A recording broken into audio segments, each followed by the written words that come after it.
then. So, hello everyone. Hopefully you can all see me here. My name is Gary, as you probably know. Otherwise you wouldn't be on this call, I guess. Hopefully you can all hear me, and I think it's important that we start this by saying that this is the normal call that we would give, or the webinar that we hold on a monthly basis for all our virtual security officer clients and virtual DPO clients. On this occasion, I have invited a number of other people onto this call just purely because I thought it would be of general interest. So we do these webinars tend to last for about 40 minutes thereabouts. I'm going to stop my video in a second, just so that we can focus on the presentation. Hopefully you can all see this, and if you can't see a gentleman holding an umbrella, which is rather apt at the moment for where I am, then please do shout up.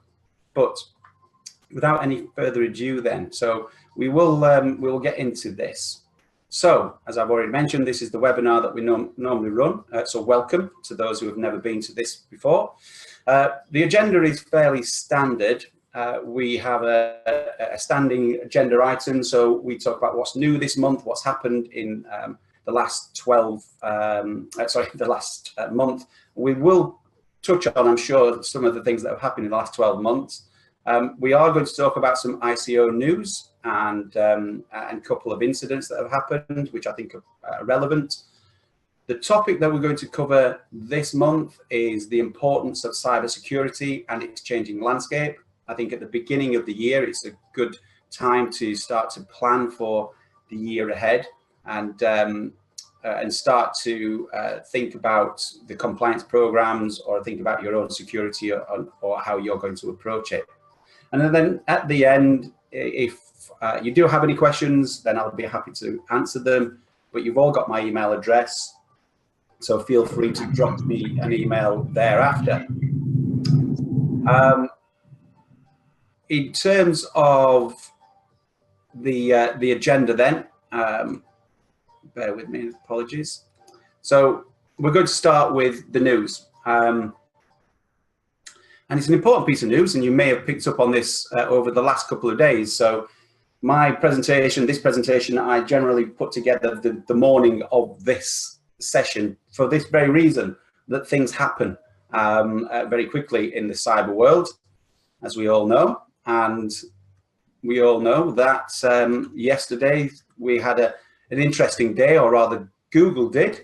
The French data protection watchdog CNIL has actually fined Google for failing to provide users with transparent and understandable information on its data use policies. And that fine is 44 million pounds. It's around about, I think, 50 million, or we're hearing different reports, it's 53, 57 million euros. But essentially in pound sterling, it's 44 million. Now, they are the very first major business to be fined under the new GDPR regulations, where the maximum fine for large companies, as I'm sure we all know, is 4% of their annual turnover, meaning that theoretically, although that number is quite large, theoretically, the fine for Google could have been 3.5 billion. So a significantly larger number. So Google, whilst we all think that's quite a big number, Google are probably breathing a sigh of relief that they didn't get a bigger fine. The fine was levied because Google made it too difficult for users to find essential information. So think about your own businesses now, where we're talking about privacy notices and such. Essentially, information such as the data processing purposes. So why are they processing this information? Why did they need it? The data storage periods, so their data retention periods, or their categories of personal data that we use for ads and personalization. They split this information. They did have it. It was available, but it was split across multiple different documents and help pages and screen settings, etc. So it wasn't clear. So again, thinking about your own business, when you're thinking about your own privacy notices and the way that you explain to people about what you're doing, don't fall into the Google trap. Now, their lack of clarity meant that the users were effectively unable to exercise their rights to opt out of data processing for personalization of ads, for instance, and other things. Essentially, the reason this ruling was brought about was that there was two main lobbies in France who brought this to the supervisory authority, and they're the ones who then managed to get Google this, their time in court, as it were. But I'm sure it will have further ramifications for Google globally. So again, it'll be interesting to see what the output from that is. In other news, the ICO themselves within the UK have started to do their own fines, not so much linked to GDPR as such, but this is an interesting one. The ICO has issued its first fines for not paying the data protection fee to organisations across a range of different sectors, including business services, construction, finance, health and childcare. So all organisations and companies and sole traders that process personal data must pay an annual fee to the ICO unless they are exempt, and we'll come on to that in a moment. Fines for not paying can be up to a maximum of £4,350. But in these cases, the fines range from around £400 to £4,000, but that's totally dependent upon the size and the complexity of the organisation. So, interestingly enough, there were 900 notices of intent to fine that have been issued by the ICO. Apologies, just I can't see any slides. Okay. I'm getting one person saying that they can't see any slides. Can anyone else see slides, or is anyone else having difficulty? If someone could just ping me a message. If someone could just let me know whether slides are being seen or not, that would be fantastic. Gary, it's Jules. Can you hear me? Yes, Jules. Yep. All I've got in front of me is the 400 to 4,000 in red, no slides. Right, okay, that's, apologies. Okay, that's interesting. Okay. So there's no slides, 400 to 4,000. That is the slide in actual fact, and I can see it. Okay, can you see? Okay. So I'm going to stop the share. I'm going to try and share it again. So apologies, guys. Let me just.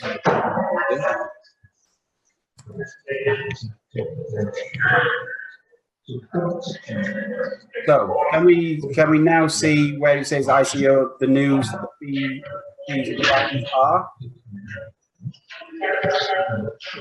Yes. Okay. Yep. Yep. Fantastic. Fantastic. Thank you for that. Appreciate it. Thank you. Okay. So hopefully we've done away with that particular problem. Hopefully. Okay. So the fees and fines. Okay. So if you're unsure about these levels and what they are, what I'm going to just say to you is, just take a look at what we have here. Tier 1 micro organizations. This is a maximum turnover of 632,000 or no more than 10 members of staff. So the fee there is just £40, or you'll be paying a fine of £400. Tier 2 SMEs, maximum turnover of 36 million or no more than 250 members of staff. The annual fee is £60 or a fine of £600. And finally, a Tier 3 large organisations, those not meeting the criteria of Tiers 1 and 2, will have to pay a fee rather of £2,900 or a fine of £4,000. So if you are lucky enough to fall into the Tier 1 and Tier 2, then the number is not that great. Unlucky for those organisations larger than 250 employees, you've got quite a hefty bill to pay. But it's worth noting that the ICO has said, if it doesn't know that you are a Tier 1 or Tier 2, as in if you are a sole trader or if you are a micro business, an SME, and it doesn't know whether you are or not, it will assume you are bigger than 250 employees, and it will come to you and fine you effectively £2,900 because it will assume you are a large organization. So if you haven't done so already, time to get registered with the ICO. So if you're not sure about this, if you want more information, because there is more information to have, because there is one question is, are you exempt from this? Well, if you are, then it's probably worth having a look at a couple of places. One is the Register of Fee Payers. So you can take a look here, and I'll leave these two up here for a second if you want to take a screen grab or take a picture of these particular areas. But again, all available on the ICO website. So you can register or have a self-assessment to see if you do need to register. Agency, we're a small consultancy. We're based in the UK. We're only really processing data on a very small basis because it's business data, but it's still relevant. We still have employees, etc. And we had to pay and had to register with the ICO. We went through the registration self-assessment just to see what it was like. And indeed, it came out at the end and said, yes, you have to pay, which was not a surprise at all. So worth taking a look, have a look at these. Of course, in other news, and sorry to, and I hope I don't lose anyone at this point, but it is about Brexit. It is Brexit related, so please don't run away. Obviously, the basis on which the UK will leave the EU has still to be decided, but the government have made it clear that GDPR will be absorbed into UK law at the point of exit. So there will be no substantive change to the rules that any organisations need to follow. But you know, we must all remember that the DPA 2018 is in place anyway, which already states that the UK DP laws will combine and take on GDPR. But organisations that rely on the transfers of personal data between the UK and European Economic Area, EEA, may be affected. But this does not mean that data will be at risk from these headlines that we're starting to see. Headlines like this have started to surface over the last few weeks, stating that data flow outside of the UK will stop. It's preposterous. It's again dealing in fear, uncertainty and doubt. They are clearly just wrong. The ICO has kindly even provided us with a 6-step plan to prepare for Brexit. And it doesn't involve bulk buying medicine or French cheese or anything of that nature. You can get, again, the information from here. So again, I'll leave this on screen just for a few moments. So they offer a 6-step plan. And as you can quite really see here, if you transfer data to the UK, there is some advice. If there is transferred data from the UK, there is some advice.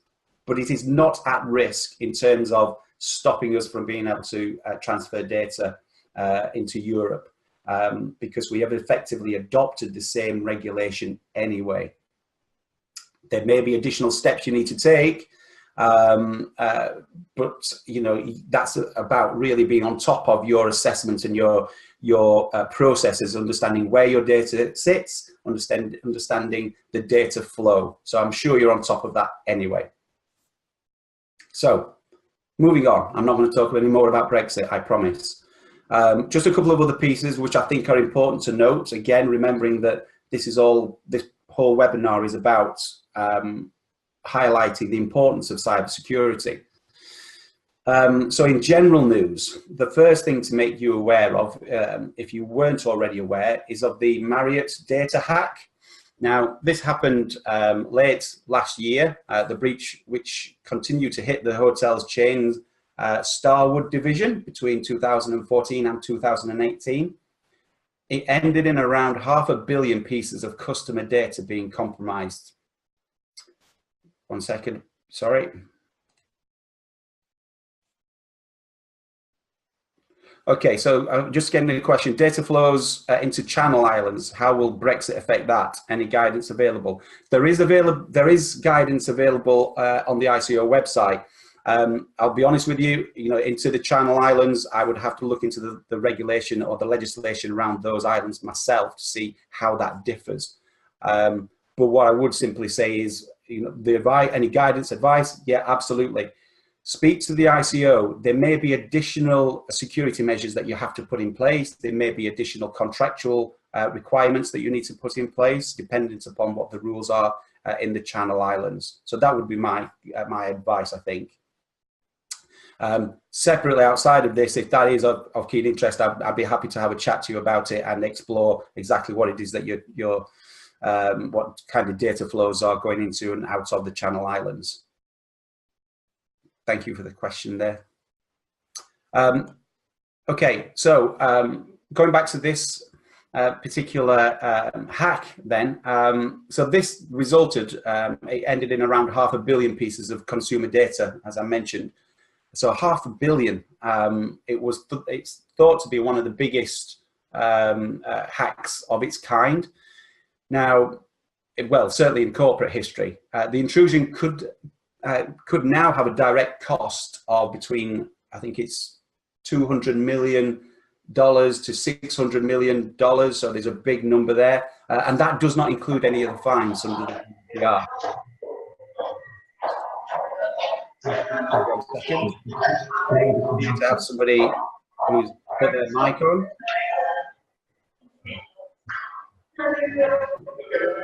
Just going to mute everybody right there. Okay, thank you. So in terms of the hack itself, now it didn't affect Marriott's main reservation system, only Starwood's, which is a division of Marriott, as it was on a separate network. So what does that mean to you? Well, it depends. If you're a Starwood's customer, if you've stopped at one of the Starwood hotels under Marriott, then it will affect you directly. The official statement is that a hacking present was first detected on the Starwood database when an internal security tool found an unauthorized presence trying to infiltrate the IT systems. Now, a subsequent probe found that a nefarious third party, somebody who was trying to do something that they shouldn't, had copied and encrypted personal data.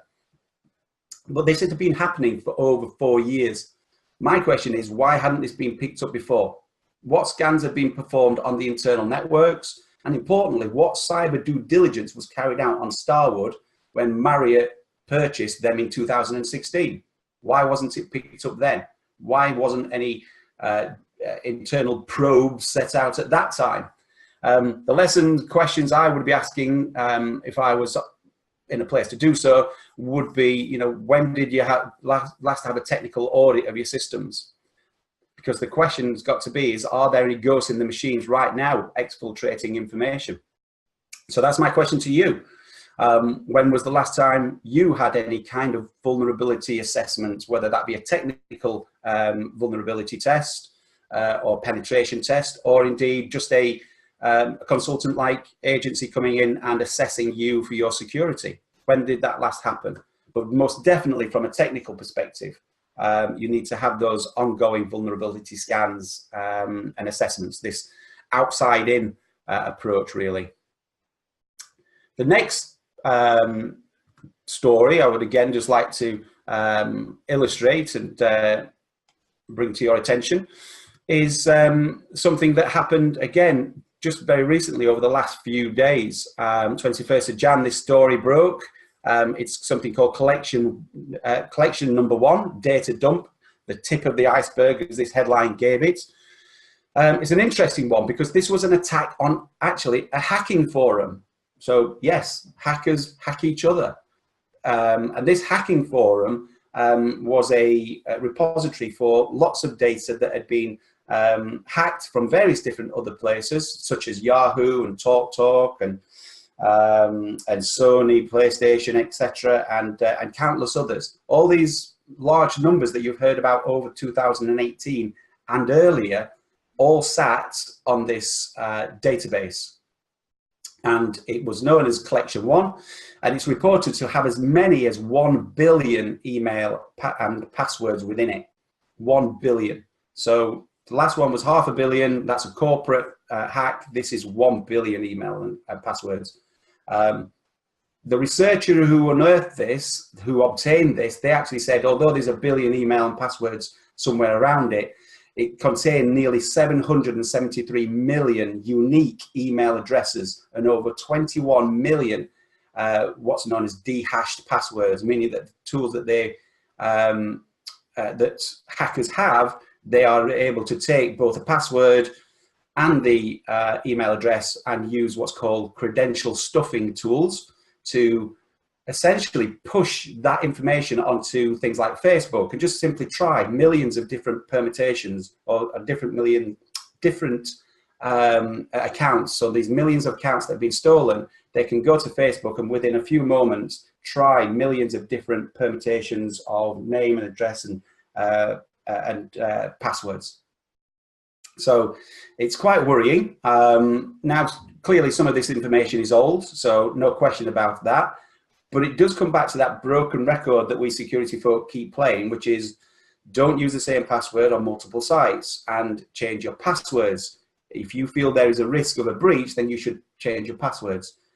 We're not an advocate these days for changing passwords on a 30-day basis or even on a 60-day basis. But in general terms, what we would suggest is that if you are aware of a major breach that has occurred, it's a good idea, it's good practice to make sure that you're not using the same passwords or to change them at those points. Now, what you can do as you can do this on a business level, but you can do this on a personal level as well. You can subscribe to a couple of places. We give advice about not sharing passwords and changing them often, but there's a tool out there called Have I Been Pwned?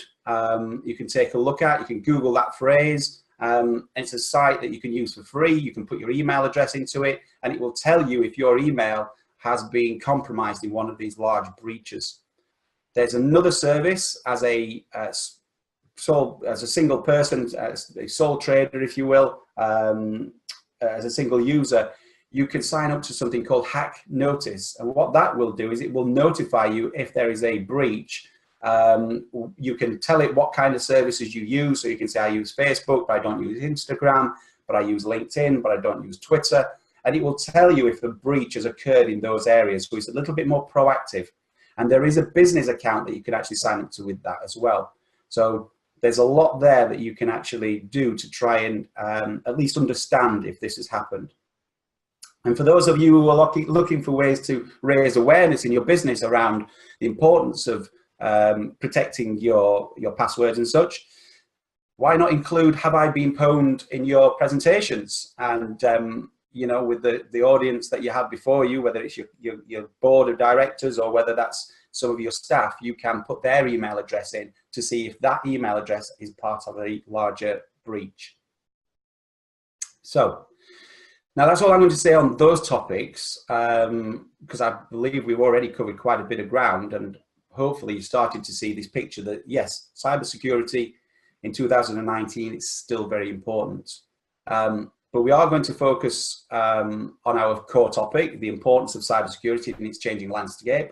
Fines from the ICO are coming due to a lack of awareness in organizations, because they don't know if they have to be signed up to the ICO or not. They're also having fines levied against them, not for having a breach, but just not following the rules. So again, my advice to you all is make sure you are either in contact with someone like agency like me or people like me who understand the regulation and can answer questions honestly. If we don't know, we'll point you in the right direction, or people like myself who are passionate about this will go out and find the answers for you. Breaches are happening because organizations aren't doing the standard things. That's what we're finding, like having those vulnerability reviews on a regular basis. This should be considered as business critical. It's business norm now that you should have a health check. In many organizations, the board of directors, they have to have a health check to make sure that they are fit and healthy to become directors.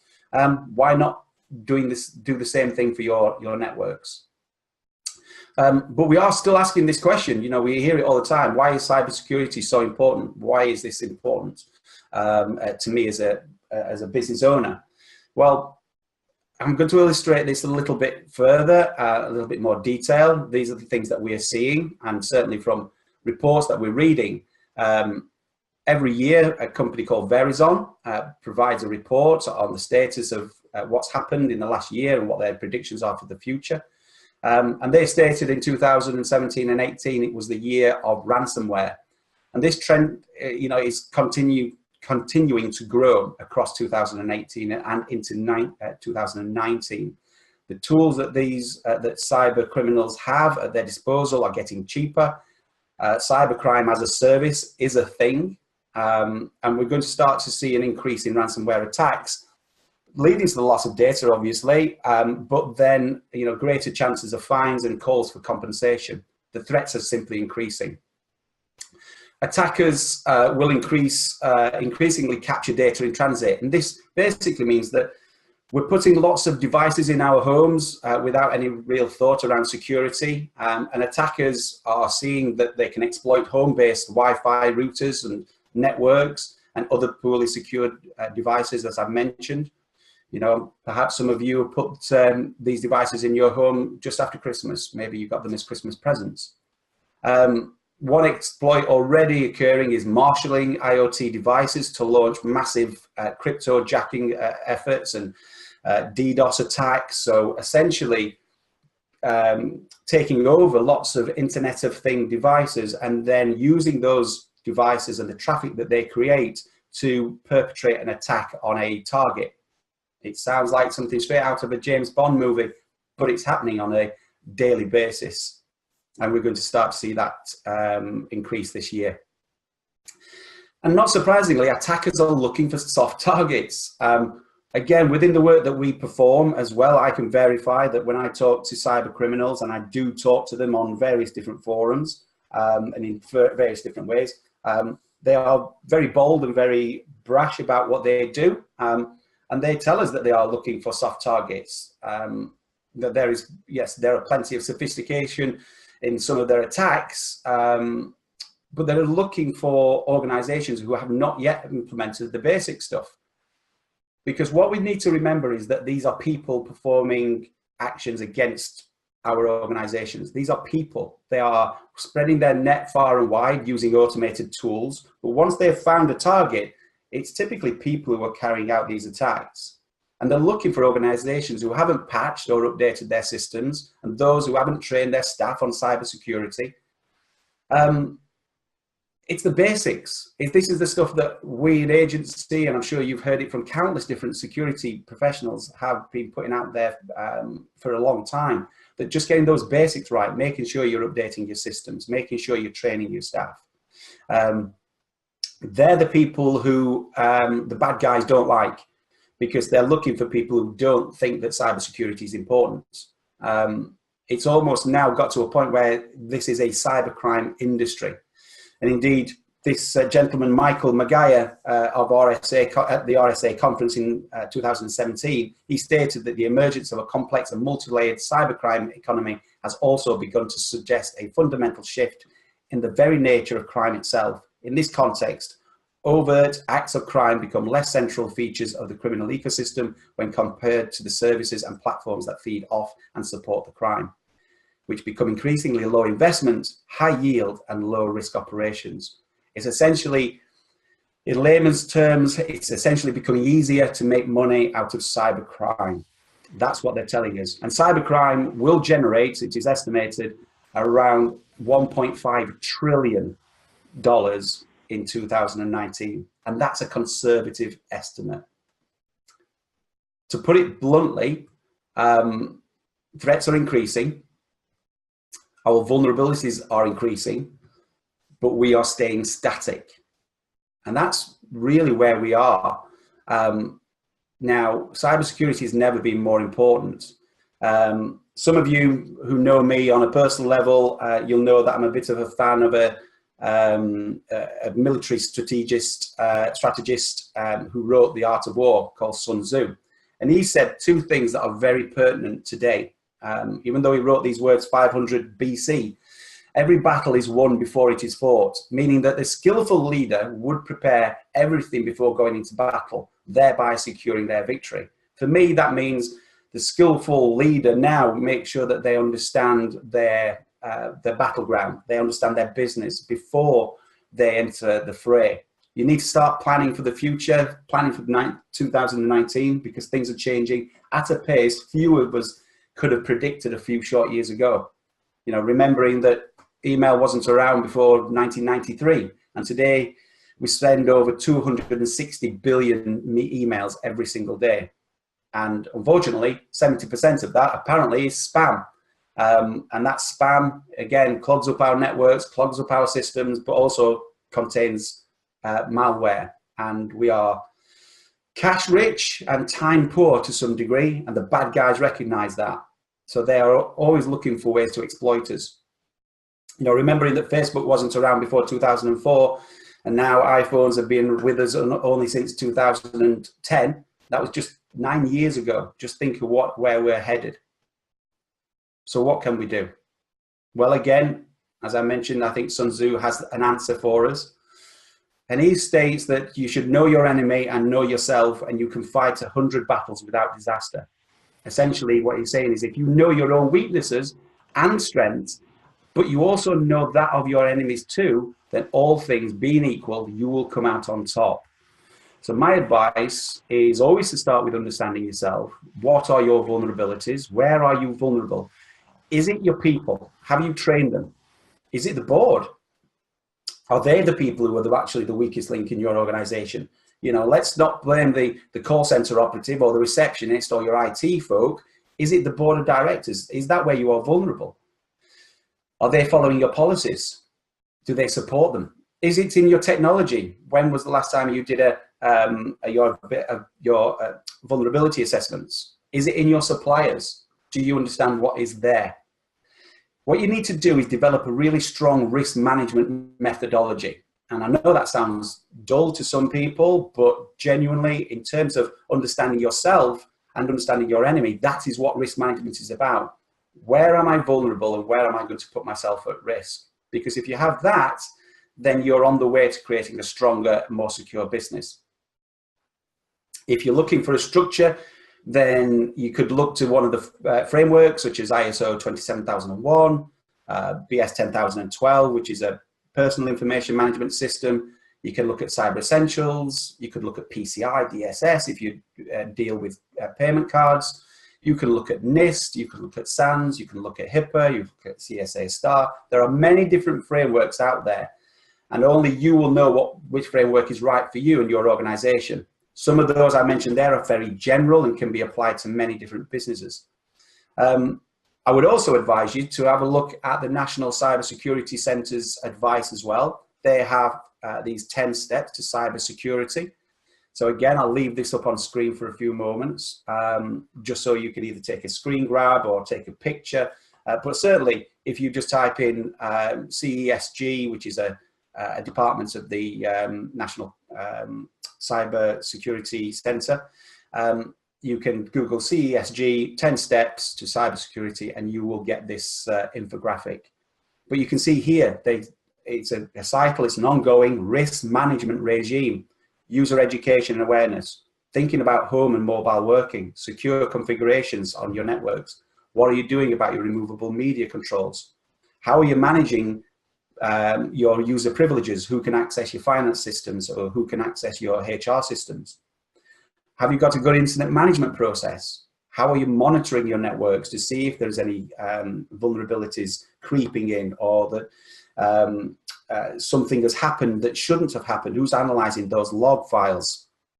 And then your malware protection, of course, which links very much into your network security. So making sure that you are protected on your endpoints, so your devices that connect to your networks, but then also within the server and environments as well. These are all the areas, the 10 steps. If you take no more than these 10 steps, then you are doing yourself a massive favor in making sure that you are more protected than your neighbor. And in some respects, that's all that we can ask for, is to make sure that you are more secure than the person next to you. I know that sounds selfish. I know that sounds very self-serving to some degree. But what you are trying to do is not to become the next statistic, not to become the next victim. So here you have it. Here's your cyber secure roadmap, if you will. So I'm going to finish here just by simply saying this. You've got some homework to do. I always set homework at the end of these webinars.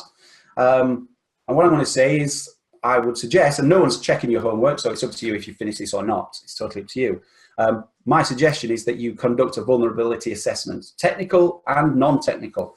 So you can do that yourselves. You can go out. You can obviously come and speak to agency about that. You can speak to me about what that should look like. But you should be, at the very least, making sure that there are no ghosts in your networks, because you won't know until you know. Consider the use of a framework. So consider the use of things like ISO 27001. Consider the use of PCI DSS as a technical framework. If you are dealing with payment cards, you absolutely need to do that. PCI is very much in the forefront of my mind at the moment, because I'm speaking at the PCI London event on the 24th, so just in 2 days' time. So I'm addressing I'm a keynote speaker there about this particular technical standard. But all standards are good. Some are better than others, but all have a merit. So whichever it is that you find most pertinent and most relevant to you, then take a look. Final thing is to check that you are ICO registered, or if you need to be. And that's my final piece of advice to you, really. So if you are, once you've checked, if you're not, then you need to go and check that self-assessment and make sure that you are doing the right things. That's all I'm going to say. We've finished in the time that I was hoping, which is about 40 minutes. And now it's really just over to yourselves. I will just mention next month, we are going to talk a little bit more detail about the frameworks. So we're going to talk about PCI DSS and 27001. So if you do want to know more about frameworks next month, I'll be more than happy to have a chat to you about that.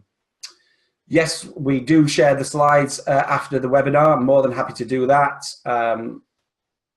I probably should say before anyone speaks that we do record the webinar as well, so you can watch it back if you so wish, or you can share it with anyone. So I'll happily send out a link to that, and I'll make it available on our website as well. But yes, absolutely, if you're interested in the slides, more than happy to share those. So that's it, really. I'd just like to thank you for your time, and then I'll hand it over to you good selves. Do you have any questions?